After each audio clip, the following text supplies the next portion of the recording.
¿Qué tal? Un gusto saludarlos a todos. Un placer por estar aquí, por compartirme este espacio muy interesante que tienen de divulgación de la ciencia a la Asociación Latinoamericana de Psicología y a todos los integrantes de este capítulo de México, quienes presiden y quienes son integrantes, pues, de toda esta comunidad que permiten mes con mes tener temas de difusión. Les agradezco su interés en trabajar un tema muy interesante porque me parece que trabajar con la infancia o con la niñez, pues es un espacio que es bastante reducido y que aquellos que estamos dentro de esta población que queremos trabajar, ya sea desde la investigación básica o la investigación aplicada, necesitamos pues estos espacios de divulgación de la ciencia. Un gusto con este espacio y con estar con ustedes esta noche.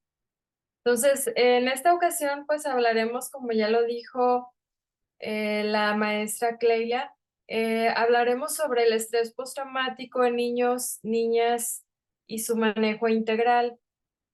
¿Cómo determinar clínicamente cuando estamos ante la presencia de estrés postraumático, por ejemplo?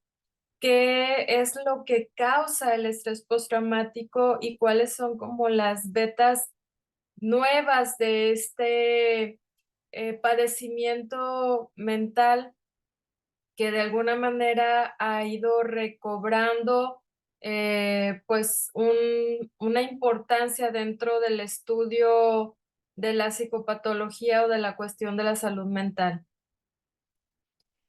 Para mí, que trabajo con población vulnerable, es muy importante comprender, por ejemplo, qué implica vivir dentro de la adversidad, qué implica trabajar dentro de los aspectos de el estrés crónico en la cotidianidad, y sobre todo cómo sobreponerse a estos aspectos cotidianos. Y algo muy interesante de lo que a mí me gusta entender es que, por ejemplo, con esta frase de Boris Cyrulnik, que es: empezar el mal en la vida no determina que la vida tenga que ser desafortunada. Y en mis palabras sería creer que la vida no termina siendo lo que apunta o lo que va visualizándose que va a ser el desencadenante de ese proceso de vivir en una cuestión de adversidad. Entonces creo que es menester de la psicología saber cómo vamos a trabajar estos aspectos de adversidad. Y antes de entrar pues al aspecto del estrés postraumático, debemos de entender cuál es el panorama general, porque pues nos llevaría bastante tiempo hablar de manera específica cuál es la situación de cada uno de los niños y niñas que viven en nuestro país, pero Hola, por ejemplo, que son 33 millones de niños y niñas aproximadamente los que están eh, actuando, que están vinculados a nuestra población a nivel nacional, y dentro de esta población el 50% vive en pobreza, es decir, 5.5 niños de 10 viven en esta condición de pobreza. 6 de cada 10 niños tienen un método disciplinar violento, y 32.8% de los adolescentes han vivido violencia sexual en la comunidad, de los cuales 4 de cada 10 casos fueron cercanos, es decir, fueron relacionados con personas que estaban vinculadas a la parte del entorno de convivencia cotidiana de estos adolescentes, de acuerdo pues a la UNICEF en el último reporte del 2019. Otro aspecto fundamental dentro de este aspecto del estudio de la situación en la que viven los niños y las niñas en nuestro país, es entender que no todos ellos viven en una condición de naturalidad o como nosotros pensamos que están viviendo en nuestro país, sino que varios de ellos viven en condición de institucionalización, dadas las circunstancias que se acaban de comentar por los reportes que tiene la UNICEF. En nuestro país hay grandes cantidades de niños que viven pues en condición de violencia o que no alcanzan a cubrirse los derechos que están establecidos en las convenciones internacionales y en los códigos jurídicos de nuestro país, de tal forma pues que empieza a hacer un tema muy específico lo que es la institucionalización. Es decir, varios de ellos son acogidos por el Estado como una forma de protección y de seguridad para resarcir los derechos de los niños en condiciones extremas de violencia o de situaciones de irregularidad, ¿no? Dentro de ellos, por ejemplo, tenemos que 1.6 millones de niños y niñas viven en nuestro país en condición de institucionalización.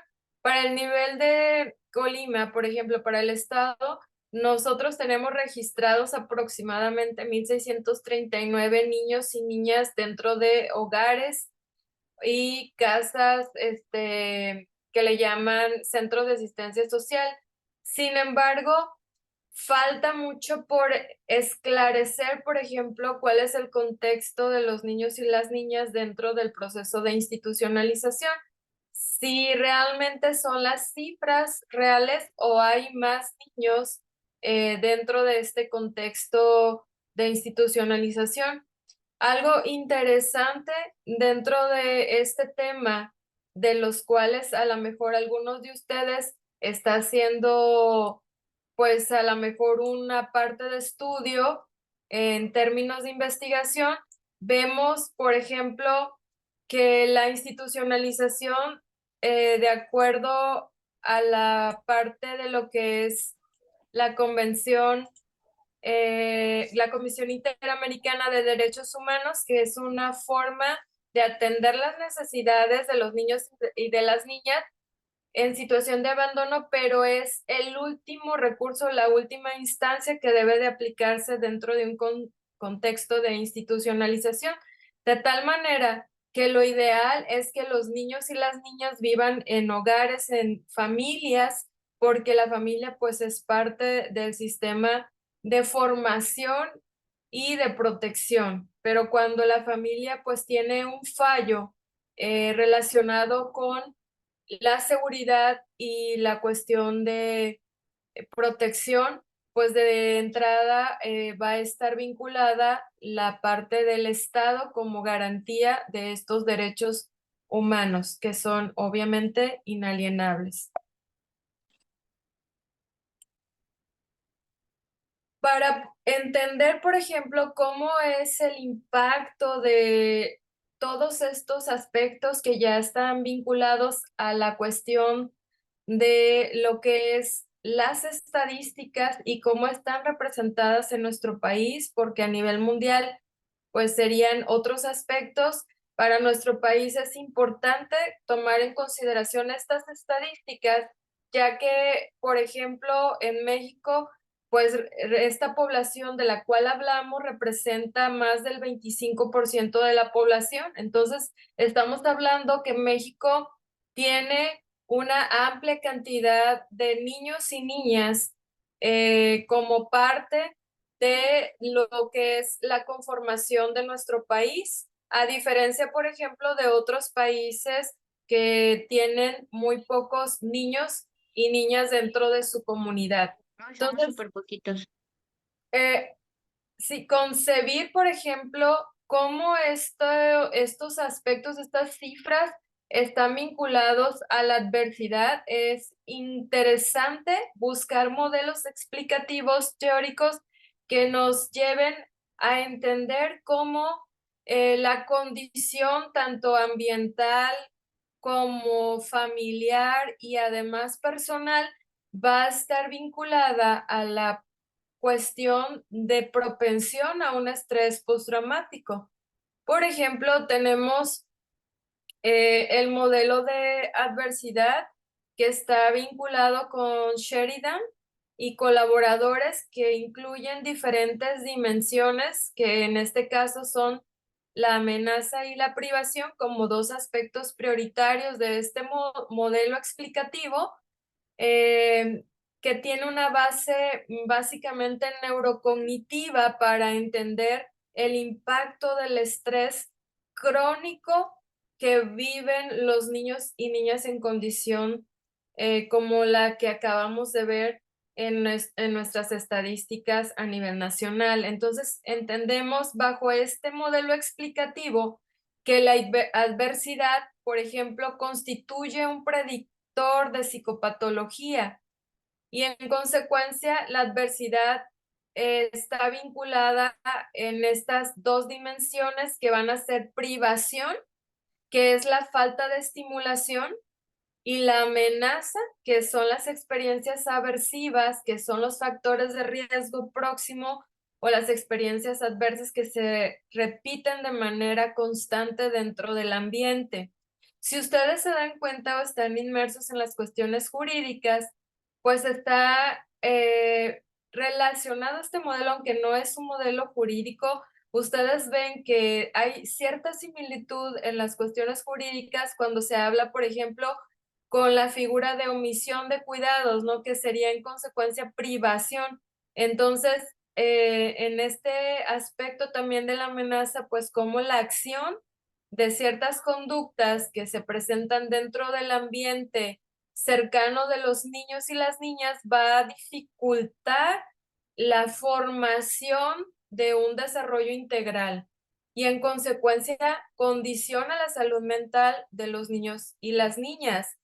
En esta relación, que pues es una correlación inversamente proporcional, vemos que a mayor amenaza y o privación, las funciones ejecutivas que ustedes han revisado, que han visto o que estudian dentro de sus áreas, van a disminuirse. Hay sesgo, por ejemplo, en los circuitos corticales y subcorticales del aprendizaje de miedo y paradójicamente, a pesar de lo que se piensa, que un niño que vive en condición de estrés crónico o de trauma va a predecir con mayor facilidad el riesgo o las condiciones de miedo. Estos circuitos están tan alterados que los niños no alcanzan a vislumbrar cuando hay una conducta de riesgo, a cuando puede ser completamente una respuesta de miedo normativo a una respuesta de miedo exacerbado. Entonces, esto es producto de la alteración de circuitos corticales y subcorticales en el aprendizaje de estas respuestas que para nosotros que no hemos vivido estrés postraumático, pues son naturales. En el sentido, por ejemplo, también que en esta correlación negativa hay disminución en la memoria, en la percepción de las emociones y la atención. En la cuestión, por ejemplo, del hipocampo, hay una reducción de esta función para preservar la memoria. Las memorias dentro de este modelo explicativo de adversidad suelen tener fallas tanto en el almacenamiento como en la recuperación de las memorias por la dificultad que hay de conexión con el hipocampo. Y varias de las estructuras del sistema nervioso central también se encuentran alteradas para la percepción de eventos estresantes, así como pues todo lo que es corteza prefrontal, razonamiento y juicio, que van a estar alteradas dentro de estas funciones y modelos de adversidad.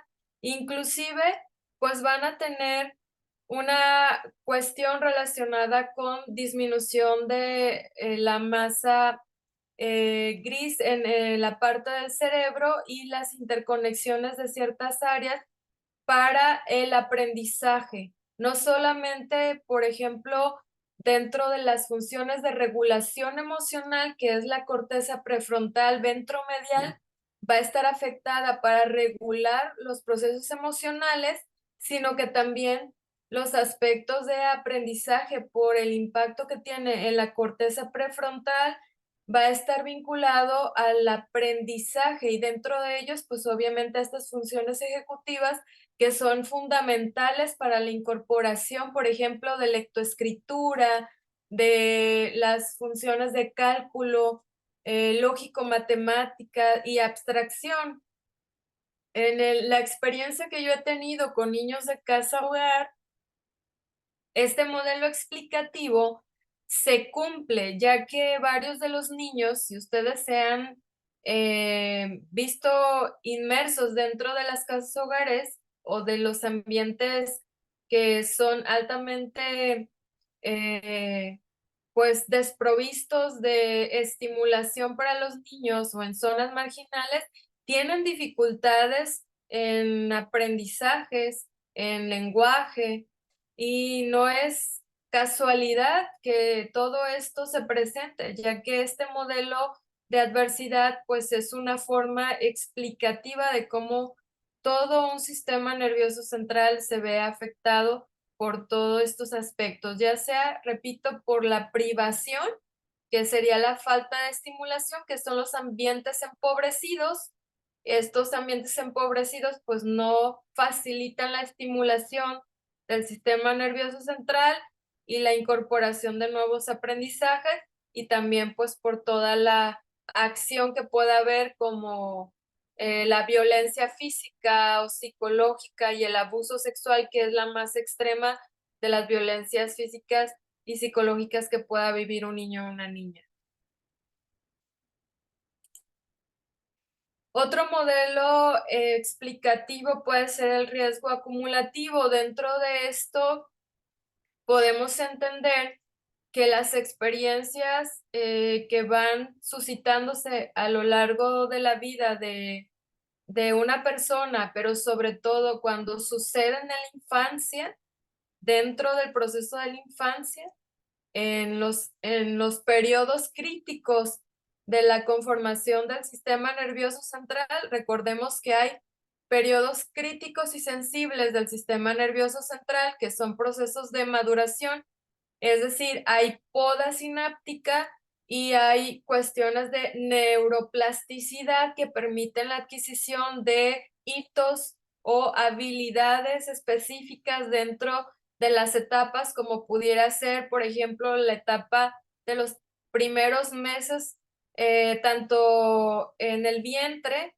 que son los 3 primeros meses, como la cuestión relacionada con los 3 primeros meses después de el nacimiento y a los 3 años, por ejemplo, a los 9, a los 11, son momentos críticos de incorporación de aprendizajes. De hecho, la última fase de proceso de poda sináptica y de plasticidad neuronal ocurre a los 22 años, que sería la última de las habilidades que se adquieren, que es de regulación emocional dentro del periodo de la adolescencia tardía o como se llama actualmente, adolescencia emergente. Entonces, el riesgo acumulativo desde la formación de cada uno de nosotros, en el caso de los niños y las niñas, desde el vientre hasta toda la última poda sináptica que ocurre a los 21, 22 años aproximadamente, dependiendo de cada teórico, vemos que hay una influencia en la salud mental y que en este sentido la cronicidad y la gravedad de esa experiencia va a estar vinculada pues con la salud mental y el riesgo como predictor de lo que pudiera ser la aparición del estrés postraumático.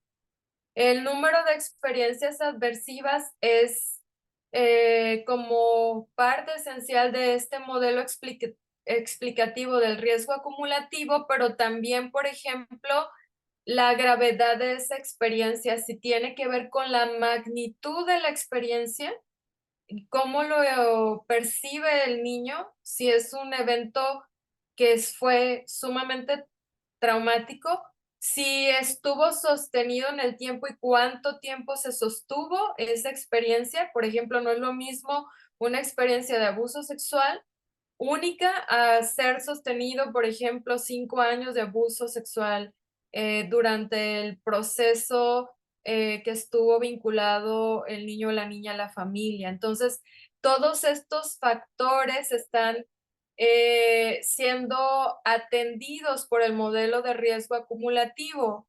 Entonces, en este sentido, la correlación pues es inversamente proporcional dentro de las experiencias aversivas, como la cantidad, la magnitud, el tiempo de la experiencia, es decir, la duración, y que van a impactar en la salud mental, de acuerdo pues a este modelo que es de Barnett, que explica el riesgo acumulativo.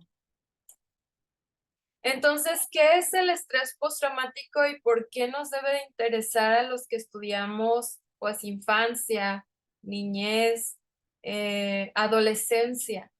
Porque como ustedes ya lo vieron, es una población bastante amplia. Dentro de ella pues existe una cantidad importante de niños, niñas y adolescentes que han vivido experiencias de violencia.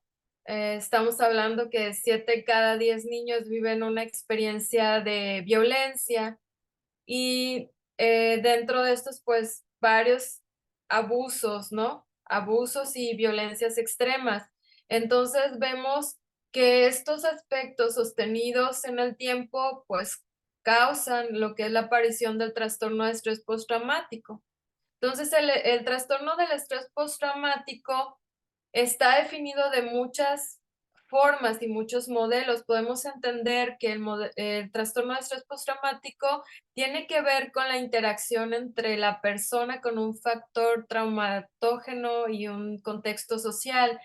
Podemos entender también que es un trastorno psiquiátrico, que es un cuadro clínico, que es una entidad nosológica en la cual está vinculada pues con la experimentación o la presencia de acontecimientos pues aterradores y peligrosos.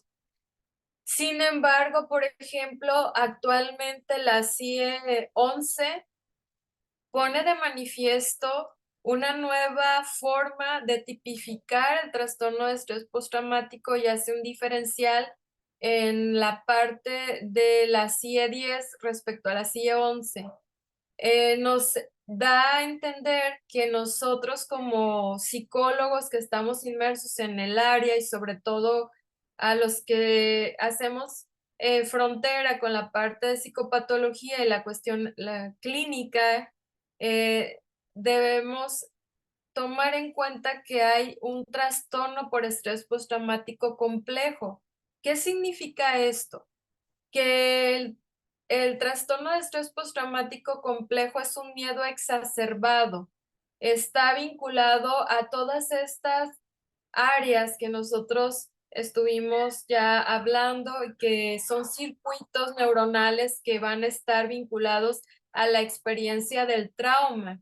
Entonces, ese miedo exacerbado no se puede manejar, no es que es una cuestión simple en la que la persona, en este caso un niño o una niña, puede manejarlo de manera simple o con inclusive un tratamiento psicoterapéutico, se puede trabajar de manera adecuada. Entonces, los abordajes psicoterapéuticos no alcanzan cuando hablamos de un trastorno por estrés postraumático complejo, porque, por ejemplo, este se va a presentar ante la presencia de abuso sexual, ante la violencia, genocidios, guerras, secuestros, etcétera. Estamos hablando de experiencias traumáticas bastante complejas, no solamente un evento traumático como pudiera ser a la mejor, por ejemplo, una cuestión relacionada, con un cambio de casa, con un cambio de residencia que pueda generar un trauma para el niño. Estamos hablando ya de experiencias que son altamente complejas por sí mismas, que generan pues diferentes componentes. Vemos, por ejemplo, que en el trastorno por estrés postraumático complejo, a diferencia del estrés postraumático, presenta lo que es reexperimentación de la experiencia, dificultad en la regulación, flashback, cuestiones relacionadas con la evitación a los eventos traumáticos, pero por ejemplo, en la parte del estrés postraumático complejo no solamente incluye esos clúster de diagnóstico, sino que también incluye lo que sería la dificultad de autorregulación emocional, la dificultad para establecer relaciones y sostener las relaciones y también las cuestiones relacionadas con la parte de lo que es eh, la concepción o la autoconformación de la entidad o del self. En consecuencia, este padecimiento tiende a ser más, pues, con muchísimo más reto para todos nosotros en términos de la atención. Entonces, no alcanzan los abordajes integrales, quienes ya han tenido la experiencia de estas cuestiones, de tener casos, no nos alcanzan los modelos y no nos alcanzan tampoco los aspectos de las psicoterapias, ¿no? Los factores predisponentes del trastorno de estrés postraumático están relacionados con la edad, como ya vimos, la edad temprana, el género es más común en las mujeres, la red de apoyo social y la personalidad. Fíjense que en un metaanálisis de 664 estudios encontraron que el tamaño del efecto entre la relación de las variables de estudio que fueron el género, la edad, la red de apoyo y estas tres sobre todo tuvieron una relación de media, un efecto, perdón, de pequeño a medio en esta relación y que la edad sí es un factor predictivo en la aparición del estrés postraumático. Si el estrés es crónico y es sostenido en el tiempo, es muy probable que el niño o la niña vaya a presentar estrés postraumático. En consecuencia, esto de la edad tiene que ver como parte predictiva, pero también las redes de apoyo social tienen un tamaño del efecto de medio a mayor en este estudio explicativo de las correlaciones. Entonces vemos que nosotros podemos entender que hay factores que muy probablemente antes de atender a nivel secundario nosotros podamos prevenir o al menos disminuir el impacto de este trastorno de estrés postraumático a través de saber cómo están correlacionándose los factores que predisponen a la aparición del estrés postraumático. Evidentemente, también la personalidad juega un papel principal. Sin embargo, este factor es, al menos en este metaanálisis, fue menos como impactante dentro de los procesos de correlación, ya que estas tres variables primeras están más vinculadas a la aparición del estrés postraumático. Los síntomas más comunes del estrés postraumático es que dentro de la clasificación van a tener en cuenta recuerdos intrusivos que no son manejables por la persona. Por más instrucción que en algunas ocasiones debamos poner al niño, a la niña o la persona, o algunas de las técnicas, por ejemplo, de manejo de pensamiento, cambio de pensamiento, no siempre van a ser eficientes porque los recuerdos son de forma circular, todas las afectaciones de las áreas que mencioné con anterioridad del sistema nervioso central. Entonces, estos recuerdos son circulares y hay rumiaciones dentro de este proceso de recuerdos.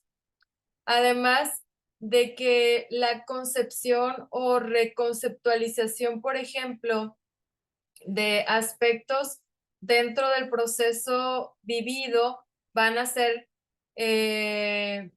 percibidos de una forma diferente en los niños que han tenido las experiencias de trauma. También tenemos síntomas de evasión. Esto es muy común, o sea, si a los niños, a las niñas se les pide que vayan a situaciones donde solo haya una característica, es decir, un olor, una forma, un contexto, una persona que recuerde a la cuestión de vivencia del trauma, van a evitar convivir con esa persona o convivir con ese espacio o con esa experiencia, dado que es común todo este aspecto de tener la parte de revivir nuevamente lo acontecido. Entonces también hay síntomas de hipervigilancia y reactividad. ¿Qué significa esto?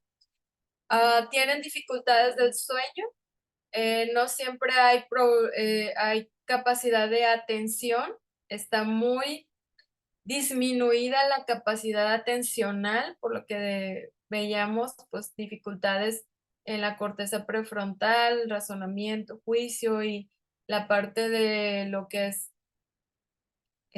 todos estos aspectos. Entonces la hipervigilancia de que no me vaya a volver a pasar algo es interna, es muchas veces a nivel fisiológico y es como estar alerta y entonces hay sobresalto, hay un síntoma de sobresalto y esta reactividad puede verse en las famosas crisis. Los niños tienen estas crisis, pero estas crisis no solamente son de índole emocional, tienen un componente a nivel fisiológico sostenido por el sistema nervioso central, de tal forma que aquí es muy importante el trabajo con el psiquiatra. No hay que disminuir las cuestiones relacionadas con la vivencia de las crisis, o sea, no son crisis que se le van a pasar o se pueden atenuar de manera fácil.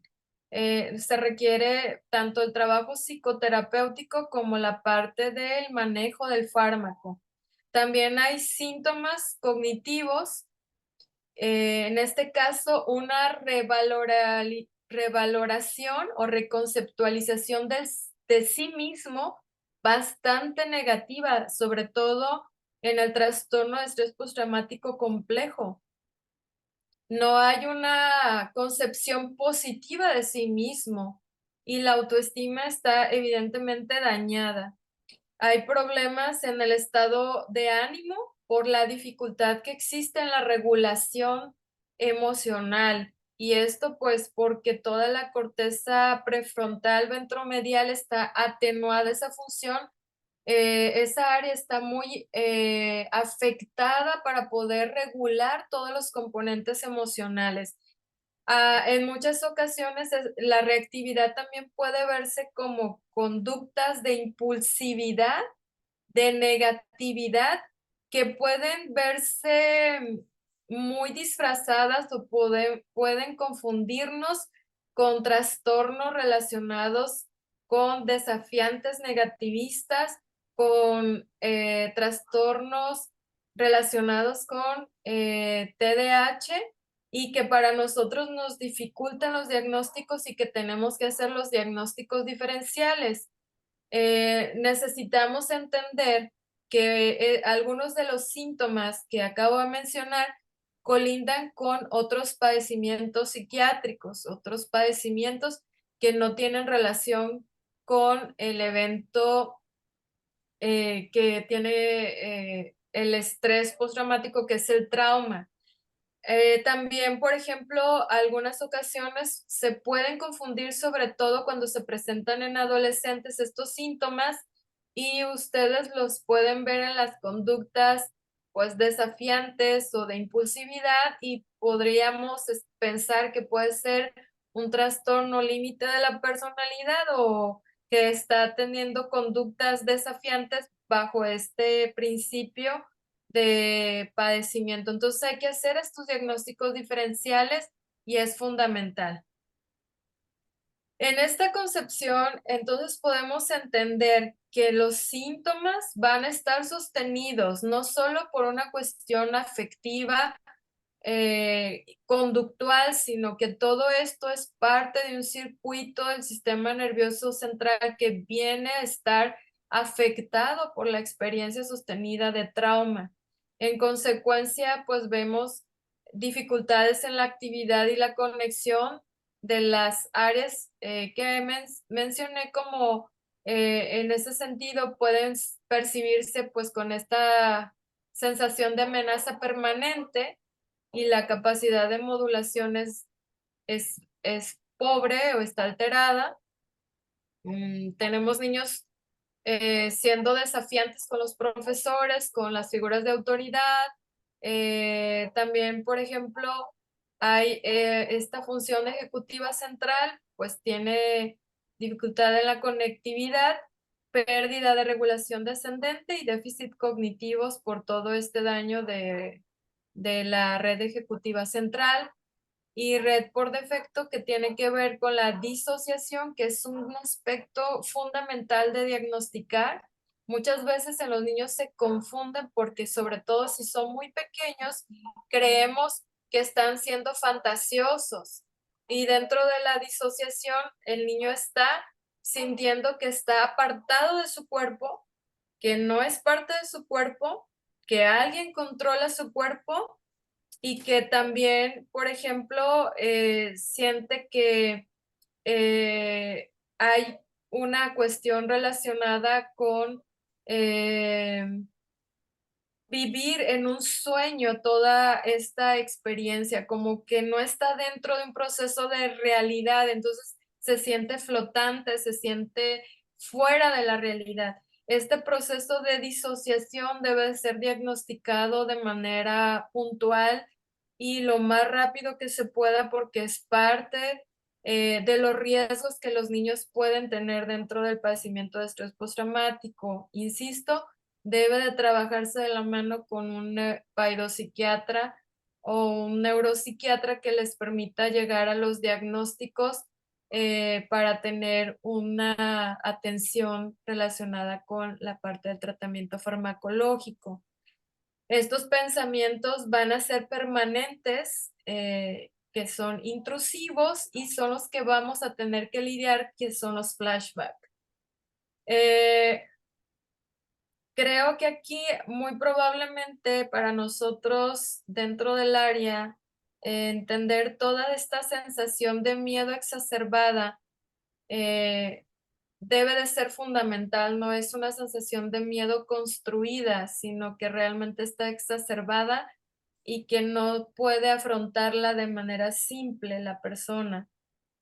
Ustedes en la parte inferior pueden ver que pues también hay otras áreas, cíngulo anterior, como es la capacidad de empatía.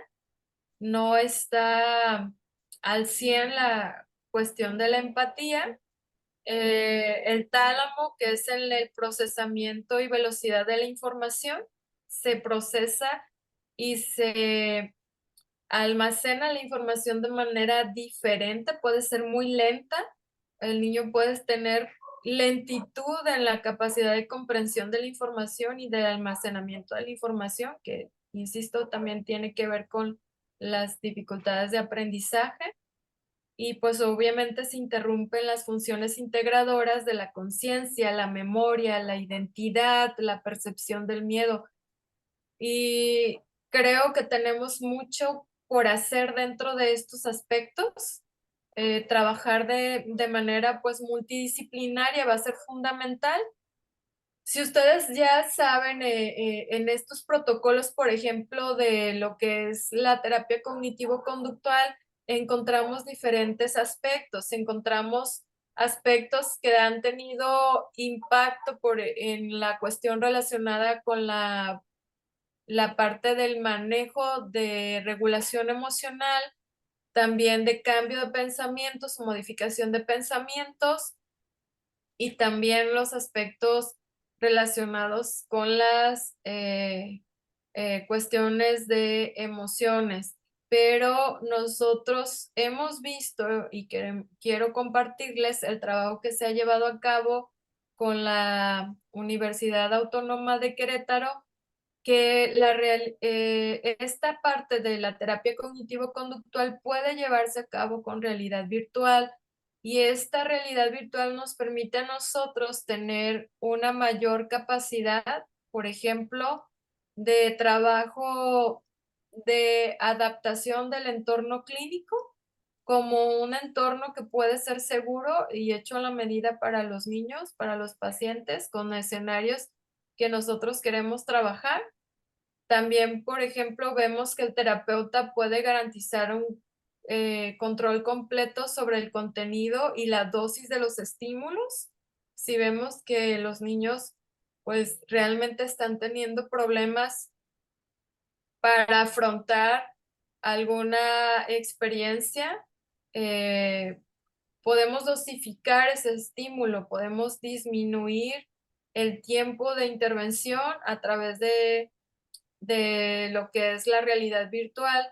También se optimiza a través de la realidad virtual la parte de las técnicas psicoterapéuticas, que muchas veces resultan abstractas. Por ejemplo, dentro de mi trabajo que realizaba anteriormente de manera cotidiana con la técnica cognitivo-conductual, la parte de la técnica de respiración diafragmática junto con la parte de mindfulness y lo que sería imaginería, resultaban bastante abstractas sin el apoyo de material psicoeducativo, de tal forma que debía estar preparando material psicoeducativo que me les permitiera tener material concreto para vincularse a las técnicas. En el caso de los niños institucionalizados es complejo, también en el caso de niños hospitalizados también, porque he estado en los diferentes escenarios, y también de albergues cañeros, de migrantes, jornaleros, que son pues experiencias complejas que viven los niños, tanto de pobreza como de retos pues en su desarrollo personal, emocional y cognitivo. Entonces, nos damos cuenta que hay diferentes contextos que retan a los niños y que viven pues experiencias complejas como la parte del abuso, que no solamente están dentro de los aspectos de institucionalización, sino que también están dentro de la atención de hospitales, y quienes están en hospitales y trabajan con población pediátrica, pues llegan casos de abuso y que son difíciles de atender dentro de un contexto hospitalario. Entonces, no alcanza pues ningún abordaje psicoterapéutico dentro de estos contextos, sobre todo si es in situ. Es decir, si no tienes una oficina o un consultorio para atender a los niños, sino que están dentro de lo que es la parte de la hospitalización o el área clínica. Entonces, está dividido solamente por una cortina y tú debes de atender con todos los protocolos de bioética, los niños cuando están completamente desencajados y en plena crisis emocional, cuando son llevados al hospital por cuestiones de abuso sexual o cuestiones pues relacionadas con violencias extremas, de las cuales pues tengo diferentes experiencias a lo largo de los años, ¿no? Entonces, vemos que la realidad virtual es parte de un trabajo que hace entendible, comprensible, lúdico, inocuo también la intervención y que, por ejemplo, lo podemos repetir tantas veces como sea necesario ese escenario.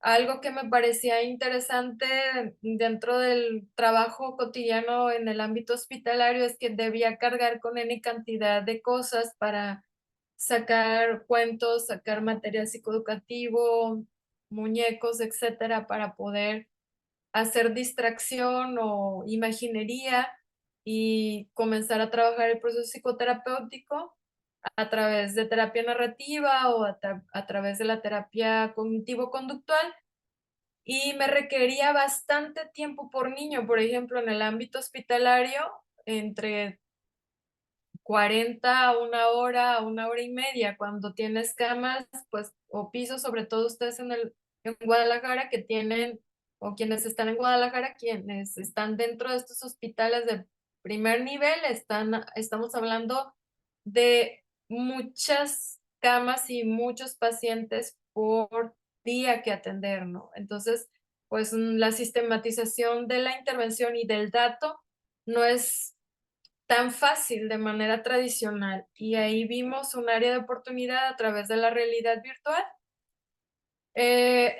Hicimos un convenio, bueno, yo hice un convenio, un trabajo que ya llevo bastante tiempo realizando con la UAC, la Universidad Autónoma de Querétaro, y con pues ingenieros y también la Universidad Nacional Autónoma de México. Entonces empezamos a crear escenarios relacionados para la atención de niños. Si ustedes pueden ver aquí,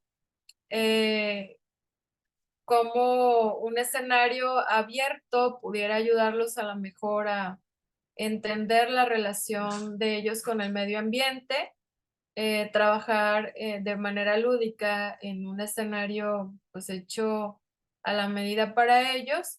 Este escenario Zen, que es para mindfulness, que nos permite tener aquí a través del sonido, la imagen, la retroalimentación, pues todas las escenas de mindfulness.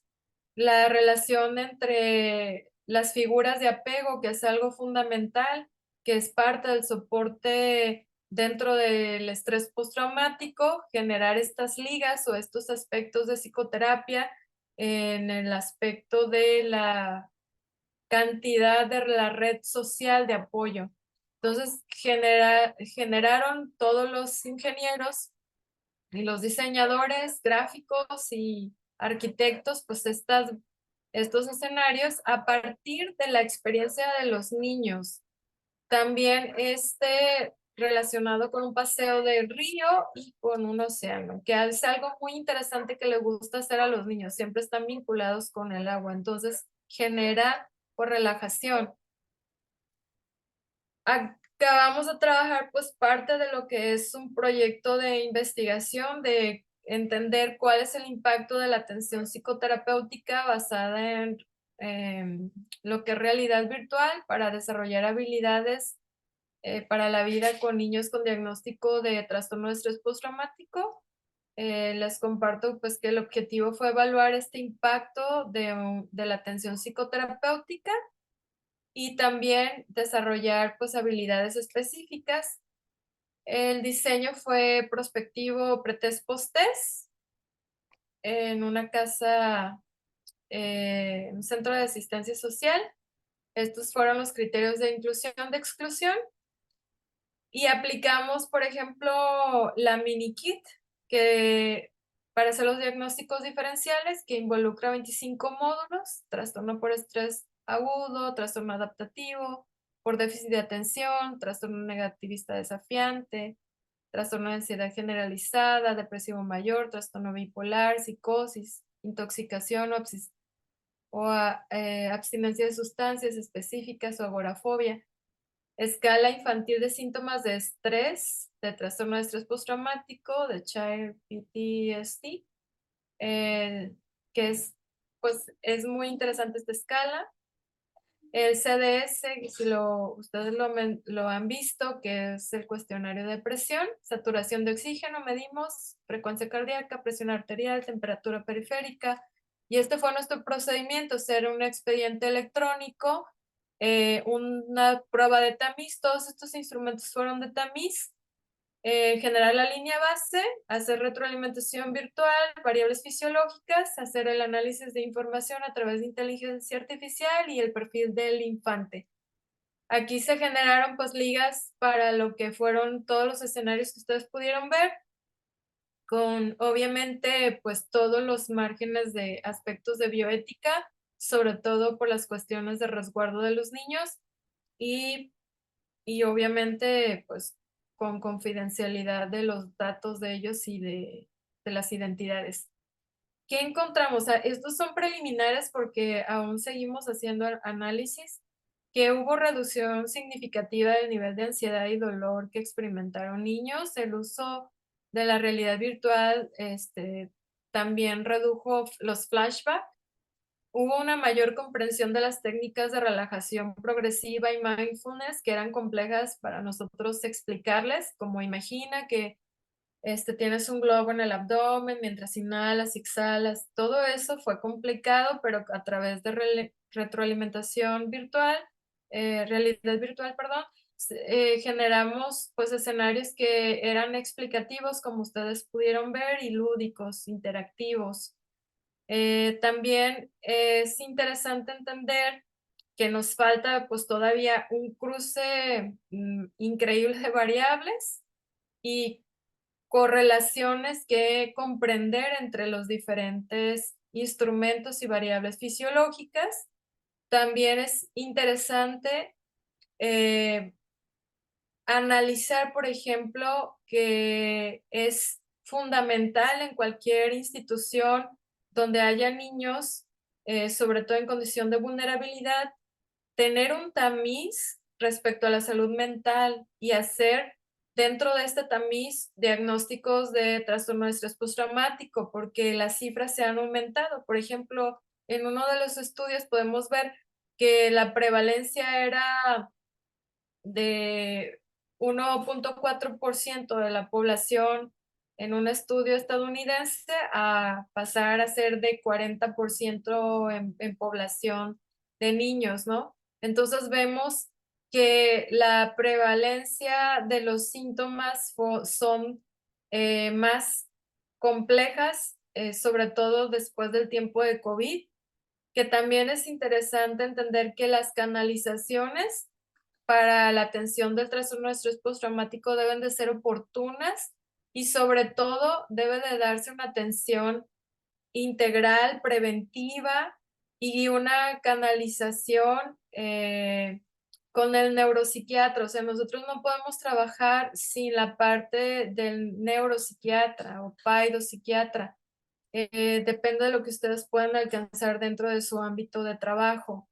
Todo este trabajo multidisciplinario debe de ser integral, basado en las necesidades de los niños, saber cuáles son esas necesidades. Y bueno, pues esto podemos presentar, bueno, como parte de los resultados de preliminares que llevamos hasta ahora de la relación que existe de temperatura con uno de los dispositivos que tiene la UAC para medir temperatura periférica, y vimos pues que en el grupo hubo diferencias significativas entre el pretest y posttest. ¿Qué podemos concluir? Pues que es importante esta evaluación, que hay que poner a prueba diseños innovadores integrales, que es importante la atención primaria y atenuar los síntomas de adversidad. Este es parte del trabajo multidisciplinario, quienes crearon las cuestiones relacionadas con el trabajo, de lo que fueron los escenarios, pero también todos, esta parte de la fotografía que ustedes pueden ver a mi mano derecha, Ustedes pueden ver a toda la parte de administrativa, de psicólogos, eh, y psicólogas en formación, y también psicólogos ya en trabajo en esta población, y bueno, pues estudiantes también de bachillerato y otras carreras haciendo parte integral de un equipo ya consolidado y conformado de prestigio que tiene la UAP. Estos son mis datos si me quieren contactar para mayor información de esta investigación o sobre el estrés postraumático. Está aquí en cus-vero@ucol.mx. Le agradezco mucho su atención. Pues ha sido un placer hablar sobre este tema. Al contrario, doctora Verónica, muchísimas gracias, muy interesante. Quiero dar un pequeño espacio por si surge alguna pregunta, pero como no grabé la formación, la presentación de la doctora, quiero repetirla para que quede grabada. La doctora Verónica Miriam Guzmán Sandoval es maestra en ciencias por la Universidad de Colima, doctora en psicología del área de salud de la Universidad de Guadalajara, es postdoctora en psicología de la salud en área de dolor por la Universidad Nacional Autónoma de México, tiene múltiples afiliaciones a diferentes grupos, es SNI, miembro de la Asociación Internacional del Estudio del Dolor, de la Asociación Mexicana de Estudio y Tratamiento del Dolor, del Sistema Mexicano de Investigación de Psicología, de la Comisión Estatal de la Salud Mental y Adicciones por el Estado de Colima, de la Sociedad Mexicana de Ciencias de Computación, AC, integrante del cuerpo académico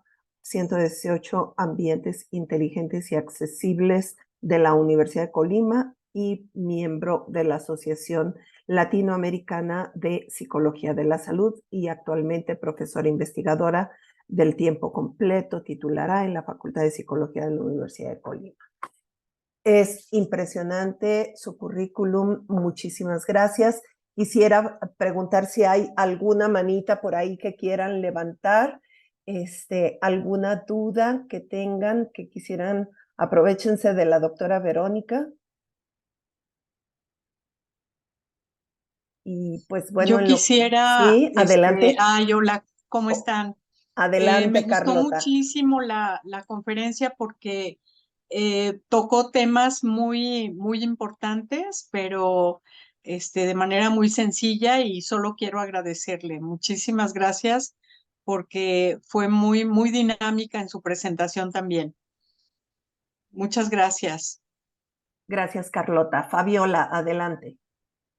Pues además de sumarme a la felicitación a Vero, me pareció súper interesante la forma tan innovadora en la que están abordando un problema tan complejo como tú lo describiste, con tantas implicaciones desde neuropsicológicas hasta psicosociales, eh, y el abordaje a través de la realidad virtual es realmente interesante. Y yo te quisiera preguntar, esos escenarios de realidad virtual que se han diseñado, ¿con base en qué se han propuesto? O sea, ¿cuáles son los indicadores que a ti te han señalado?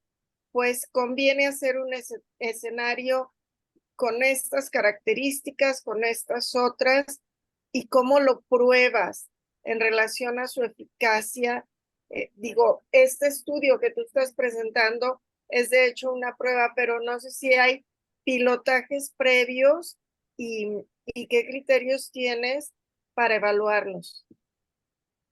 Hola Fabiola, mucho gusto de saludarte ya de tantos años que hemos estado ahí en la UDG, un reencuentro muy interesante contigo. Ya no he estado ahí tan cercana después de la pandemia, pero pues a partir de la virtualidad me da mucho gusto verte, Fabiola. Y Igualmente. una interesante pregunta que haces. Mira, las cuestiones relacionadas con la parte de lo que es la cuestión de escenarios tiene que ver con los objetivos específicos del proyecto.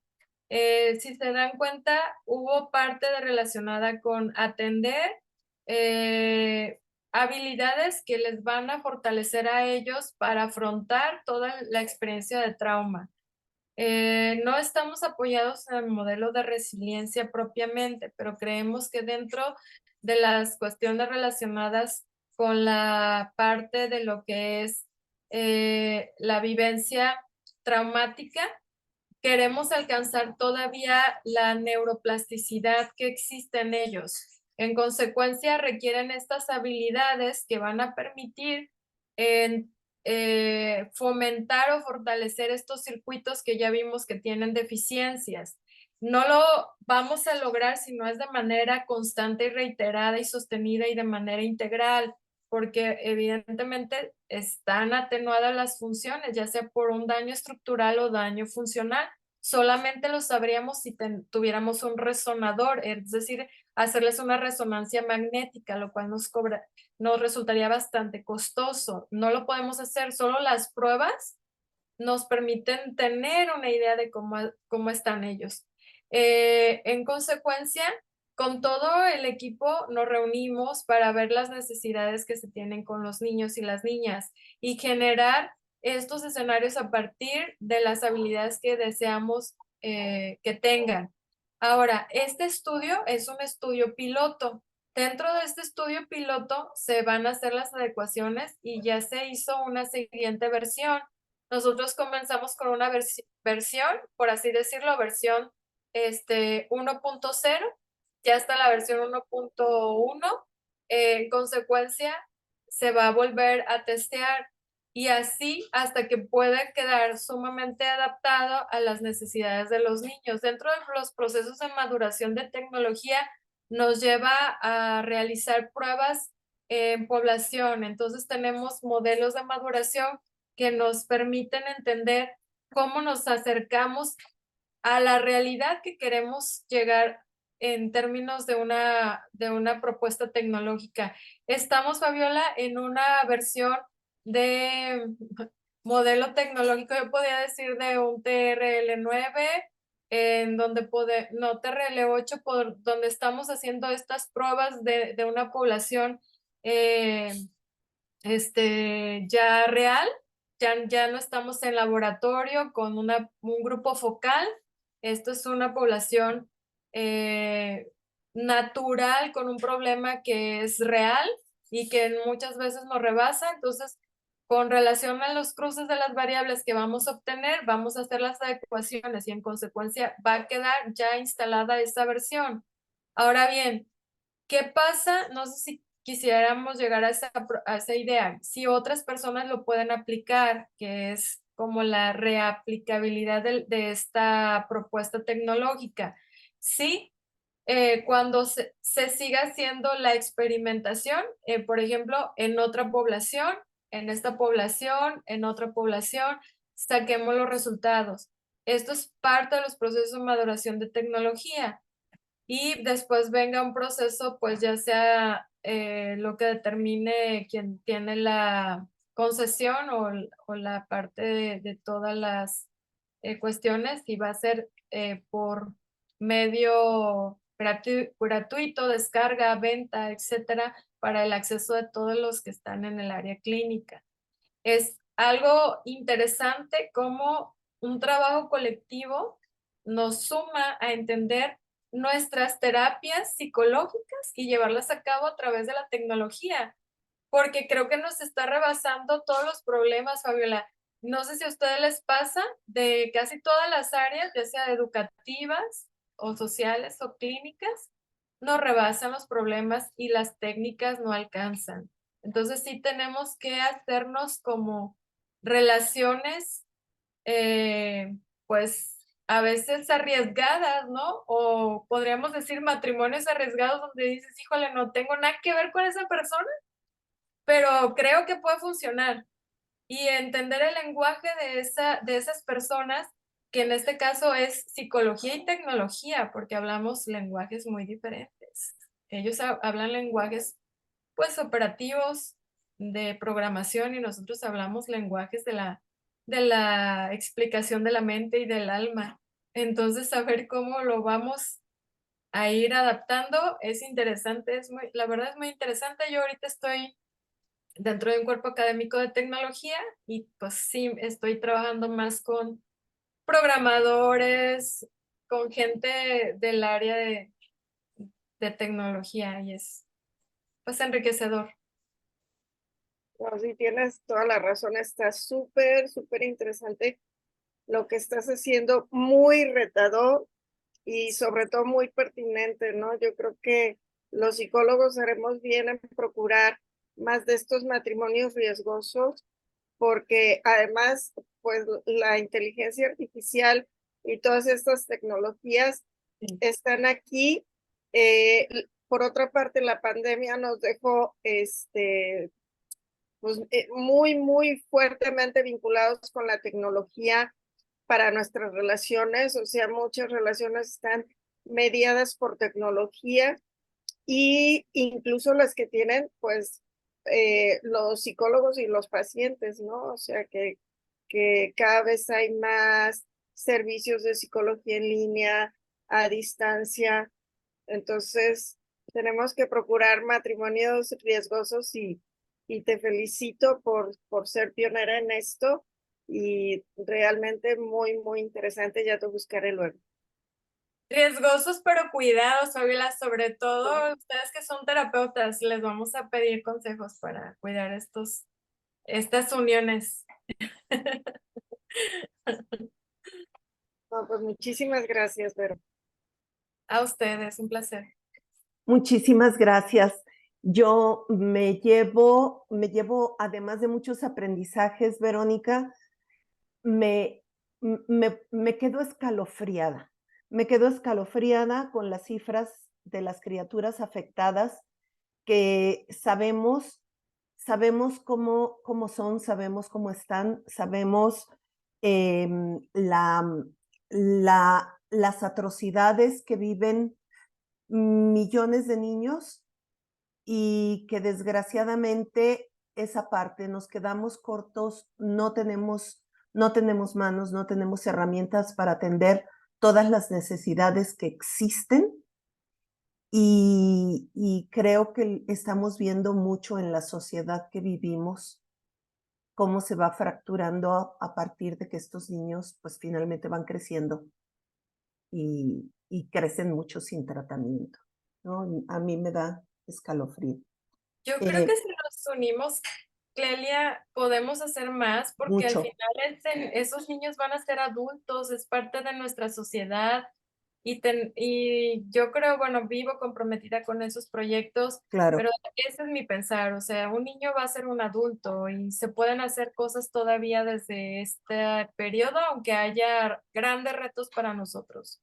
Sí, definitivamente. No, hay una pregunta aquí en el chat, dice, ¿cuál es su opinión del uso de biomarcadores para determinar la presencia y nivel del estrés en menores institucionalizados que han bloqueado sus experiencias traumáticas y no tienen manifestaciones conductuales y emocionales?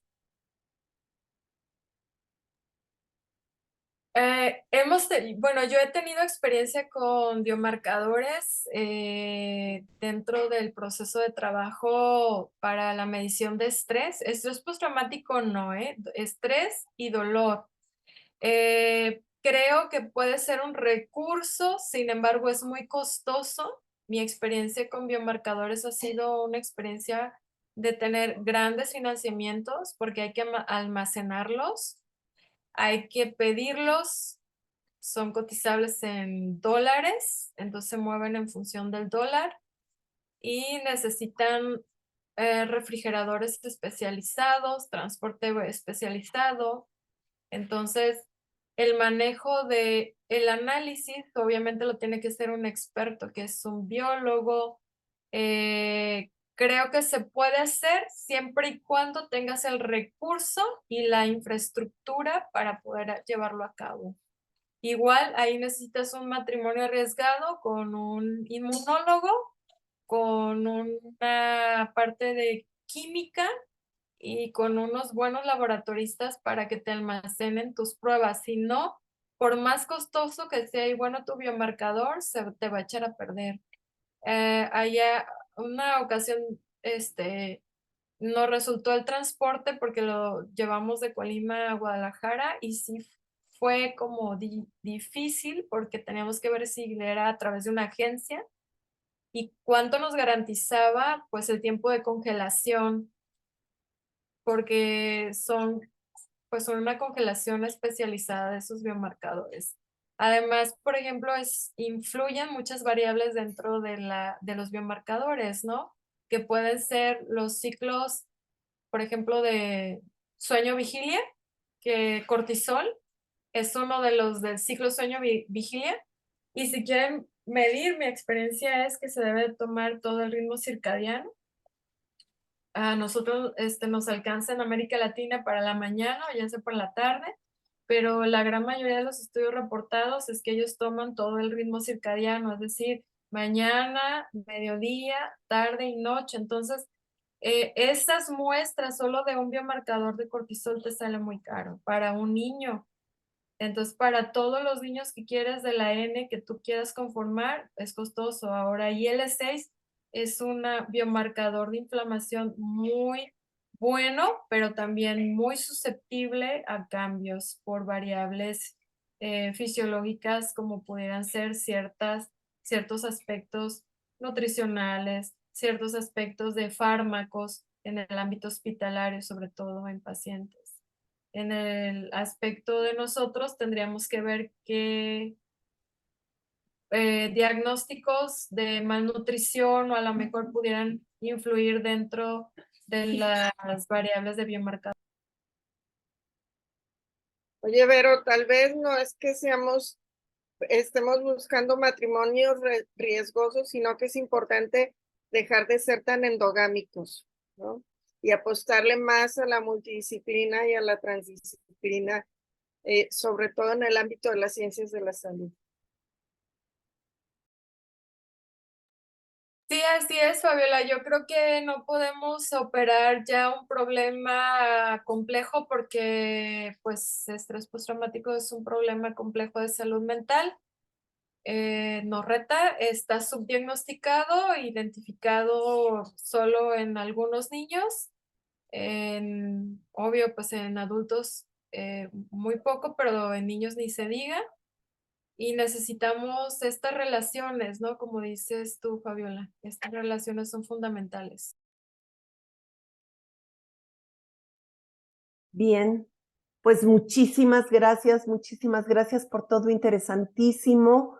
Y pues en nombre de ALAPSA, muy agradecida, doctora Verónica, muy agradecidos a todas las personas que nos acompañaron.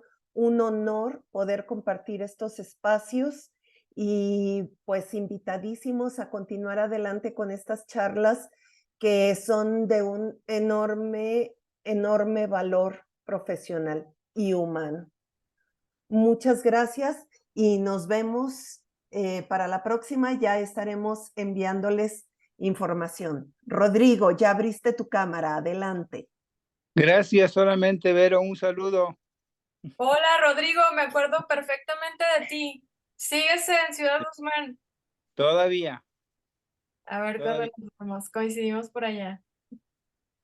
Hace 10 años. Sí. No, como 13 años. Hay un doctorado. Veo varios conocidos. Carla. Hola, Carla. Carla Jonuen Guzmán. Hola, doctora Vero, un gusto como siempre saludarla y escucharla. Muchas Igualmente, felicidades. Irving, por ahí estás, Irving. También acá está Irving. Hola, doctora, mucho gusto. Varios conocidos, ¿eh? Pues la crema innata de ALAPSA. Verónica, muchísimas gracias. Pues encantadísimos. Nos seguiremos encontrando por estos caminos. Muy Gracias. agradecida. Buenas noches. Hasta pronto. Hasta luego. Gracias, que descansen. Hasta luego, buenas noches. Buenas noches.